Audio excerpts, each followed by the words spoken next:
Welcome back to another session of Bu Live. You're getting a lot of me today. This is probably my third session in a row.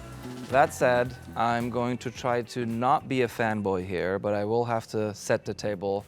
I'm joined by two legends of the Boise ecosystem, Faisal Shah and Jason Crawforth, both serial entrepreneurs, so very relevant to Boise Entrepreneur Week, and both founders of Trailhead. And I had the pleasure of sharing a table with them last night at the inaugural Peak 43 event, recognizing Idaho's fastest companies.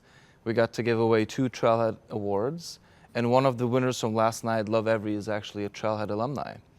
So why don't we just talk about how you guys felt about being at the dinner and seeing Trailhead companies being recognized and sort of the work that you started 10 years ago take manifest at the dinner. How'd you feel? I thought it was an amazing energy at the dinner, and the number of people. I was really amazed at how many people are showing up to support the companies here in Boise, and that's what we need. We need that enthusiasm. We need that support. And I was, you know, when you start thinking about Trailhead and how we started Trailhead, you know, and having been here yesterday, the amount of content that comes out of this Boise Entrepreneurial Week is unbelievable. I mean, I am just amazed at all the different programs that we have here and all the different sessions, and pretty much anybody who wants to start a company or anybody who's an entrepreneur can get something out of this this week, and I think it's hugely inspirational for people. Totally agree. I mean, we just celebrated the 10th year of Trailhead. You know, and Faisal and I sat and talked about this years ago. We talked about the need to have an entrepreneurial ecosystem. You know, the laissez-faire approach to entrepreneurialism, where you just kind of let them go on their own. That's a 20th century concept. And to be able to take a village, the community, to help them coalesce to become successful. You know, before you step out on the global stage, you need to be able to have your first referenceable accounts. You know, your lawyer is likely local, your accounting team, everything is local. And to be able to do that, to help them be competitive, is important. And it was just nice seeing last night all these different companies from around the state coming together to celebrate, you know, the growth of Idaho-based companies is great. And you know, I'm actually, you know, Trailhead, you know, participating in this with Boise Entrepreneur Week. Are we about ready to surpass $1 million that we've? You nailed it. This year, we will surpass $1 million in non-dilutive cash being awarded to early stage entrepreneurs. So if you just look for just a little bit at just some of the numbers that have happened with Trailhead, you know, after 10 years, the number of employees that have jobs that have been created from companies that have had a footprint in Trailhead, we're north of 800. Those companies that have also been Trailhead have had over $240 million worth of funding. They've had over $800 million in revenue. And just the valuation of the companies that have started and had a footprint with inside of Trailhead at some point, we're in the billions. I mean, you can take any number of companies, the Love Everly, the Tackle.io, Plextrack, Natural Intelligence Systems. There's just in those companies alone, you've got $2.5–3 billion worth of valuation. Think about the tax impacts that we've had in this community and what the valuations do. I mean, this is just kind of a culmination of all the things that we've done as an entrepreneurial community. And to celebrate that in a week during Boise Entrepreneur Week is awesome. It is so gratifying to hear the two of you talk about this, because you are the Trailhead founders, and to hear you talk about it, I appreciate that, because you started this place 10 years ago. I don't know if you foresaw this or had the expectation of Trailhead and Boise Entrepreneur Week having the impact it's had over the last 10 years, but I could listen to you guys all day. I don't know if we foresaw. I mean, I don't know if I foresaw. I mean, I think you had 3 startup entrepreneurs sitting there talking. looking around the community and seeing that there were all of these other entrepreneurs, our peers, sitting in coffee shops.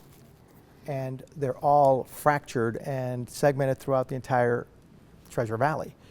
The whole idea was, how do we get them, let's get them all together. Let's all kind of bring everybody to one place, and that way we have this energy with everybody in the same place, right? So then you had us coming together and pooling our money and working with the city and starting a nonprofit. This wasn't a for-profit, hey, let's make a bunch of money. This was about us trying to help this community, about us trying to bring everybody together, because high tides raise all boats, right? So I mean that was the whole idea. And you seeing that labor of love. It was a labor of love for this community that has reaped huge benefits for this state. And that is why I think I am so excited and enthused about what is happening here. And every year I get more and more excited because I think it's getting bigger and bigger. I take so much pride in your guys' excitement. And not to belabor a point, but you guys founded Trailhead. It's our 10th year anniversary, $1.4 billion in economic impact, not counting the valuations. I'll get right on that after this session. But you guys are continuing to build businesses. Faisal, you created a whole industry around digital brand protection. And I know, Jason, you're working on a company that is somewhat related to that industry. How has brand protection evolved in the digital space to then lead to Sware.com? Well, I'll let Jason talk a little bit about Sware, because I think Sware is the new co, taking advantage of some new, the new things that are happening and how bad actors are doing their thing and how he's trying to help. So the genesis of Sware came about a decade ago. I was watching us in the information age kind of progress, and we use information as now basically currency. We use it to influence, to educate, to entertain. And I was watching the disinformation age start to rear its head. This is before the term fake news, but to be able to use data to manipulate, deceive, and defraud. So I was watching that happen. At the same time, I was watching the ability to manipulate digital media, video, photo, and audio becoming more democratized. And I could see what was going to happen, that what used to take 100 people to create something fake, I don't think like Star Wars animation, to one person could create that. And soon that one person was going to be able to create 100. And then if you take the third part of that, is that the volume and the velocity of content that we consumers digest every day, that we don't have the ability to fact check things. And we are emotional creatures, and so we look at things and we believe what we see and hear. Just to give you a sense of scale, it used to take about 7 years ago, they needed 30 minutes of someone's voice, and then they could fake that person's voice. Today they need 3 seconds. And so what we did, and the term's called deepfakes, kind of a colloquial term. What we did is Sware just took the technology we had available and say, can we actually protect digital content to guarantee the authenticity of it, to make it impossible to counterfeit? And we've been working on this for about, we're coming up on 8 years, and we've done it. And we're starting bringing our first products to market. So coming out of Boise, Idaho, we're creating technology. The company's name is Sware. We're Sware.com. Yes, we do own Sware.com, the good Sware. And we are bringing a world-changing technology, to help protect elections, reputations, cap tables. There's a lot of things that our technology is going to help, and we're doing that here in Boise with the help of the Boise community and investors and advisors. And I mean, it's fun. Love building businesses, but like building a business, Sware is important. It has a social impact on our world. So yeah, it's exciting. I think that it's a subset. I mean, it's part of brand protection, really. I mean, it's a subset of it, if you really think about it, because bad actors have been out there, using, like phishing and other, trademark infringement, copyright infringement, to be able to attack a lot of the different brands, right? To go after the brands. And what happens is, people trust brands, and and brands spend a lot of money developing that trust, gaining that trust of the customers. And these bad actors are inserting themselves, into that relationship and taking advantage of it for their own benefit. I mean, she's trying to stop a lot of that, And same thing with companies like Mark Monitor, that when we started, that was the whole idea. Let's help the brands because of all these bad actors that are out there that are trying to insert themselves and take advantage of the trust that these brands have developed, right, with their customers. So, I mean, the whole, what has happened, especially in the whole brand protection industry, I mean, we started Mark Monitor, I started Mark Monitor, and then now you've got other companies that have come into Idaho because Mark Monitor, was able to train so many engineers and analysts and customer service people, and as a result, other companies have seen that, hey, look, we can come to Idaho, and we can leverage that training, and now you've got a huge cottage industry here in Idaho of brand protection, where the other company that I started, which was Aptitex, now called Tracer, is also in the whole brand protection industry, and also leveraging all that was done initially by some of the initial pioneers of brand protection. What a coincidence. The erosion of trust, let's call it, is the problem that's being solved here by both of you.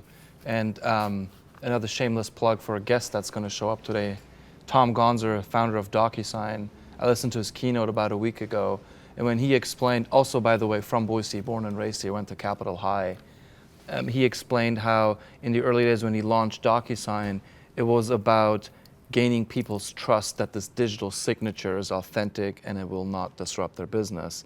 And some of the obstacles he had to overcome in building DocuSign, it's very relatable to what you guys are talking about. Yeah, I mean, it really is all about trust, right?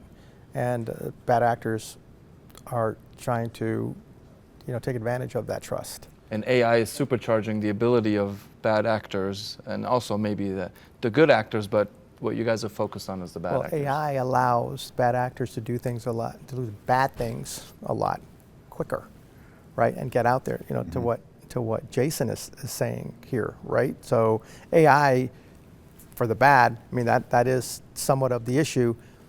AI for the good is these brand protection companies and other companies, security companies, are going to use AI to be able to, find those bad actors quicker, find the infringements quicker, make recommendations, as to what to do once they find those issues, and then come up with predictions as to what is going to be the next, infringement. What is, where is that infringement? Playing offense almost, yeah. So AI can help a lot, but we, everybody we have to be on it, because bad actors spend a lot of time 24/7 bad acting, Brand protection companies need to, step into that and make sure that we're doing, helping the brands as much as we possibly can. Guys, I could keep going on forever.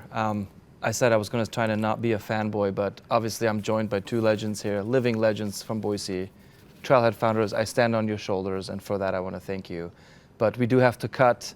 I'm wrapping up this session, and next up we will meet some of our pitch competitors that will compete today. Trail Mix, we have the military pitch competition, and then the general pitch competition tomorrow. Thanks for tuning in, guys.